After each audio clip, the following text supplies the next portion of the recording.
هل سألت نفسك قبل كده ليه كل ما تقرر تبدأ حاجة فجأة تفتكر إنك جعان أو لازم ترتب مكتبك أو حتى تراجع كل محادثتك القديمة أو تعمل أي حاجة تشغلك عن الهدف الأساسي؟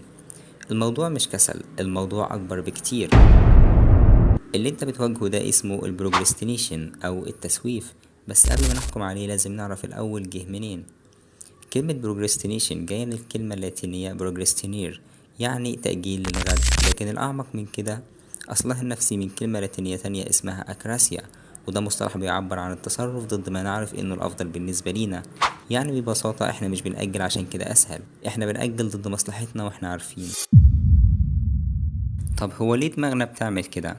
العلم بيقول إن السبب الأساسي هو صراع داخلي بين جزئين في الدماغ. الجزء الأول البريفرونتال كورتكس أو الجزء التنفيذي، وده الجزء المسؤول عن القرارات والتخطيط للمستقبل. الجزء التاني الليمبيك سيستم أو الجزء العاطفي، وده بيفكر في اللحظة وفي المتعة الفورية والهروب من الضغط. فكل مرة تقرر تذاكر أو تبدأ مشروع أو تبدأ أي حاجة، الجزء التنفيذي بيقولك يلا ابدأ، والجزء العاطفي بيقولك طب الأول نسكرول على السوشيال ميديا. وده اسمه التايم انكونسيستنسي أو تناقض الزمن.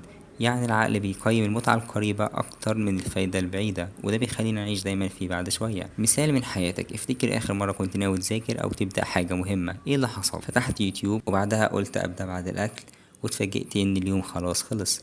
أهو ده بالضبط البروجرستينيشن، مش بيجي فجأة، ده سلسلة قرارات صغيرة بتبدأ من دماغك.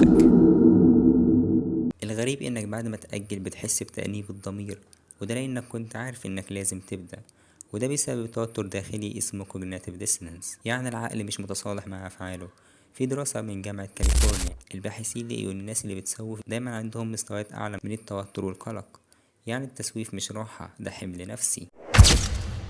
طيب بعد كل اللي قلناه هل في حل؟ في حلول بسيطة بس فعالة. أول حاجة قاعدة ال5 ثواني. أول ما تفكر تعمل حاجة مهمة عد من 1 ل5 وابدأ فورا، علشان تمنع دماغك من خلق الأعذار. تاني حاجة قسم المهام. العقل بيتوتر من المهام الكبيرة. لو هتذاكر فصل كامل ابدأ ب5 صفحات، لما تبدأ بحاجات صغيرة هتكمل.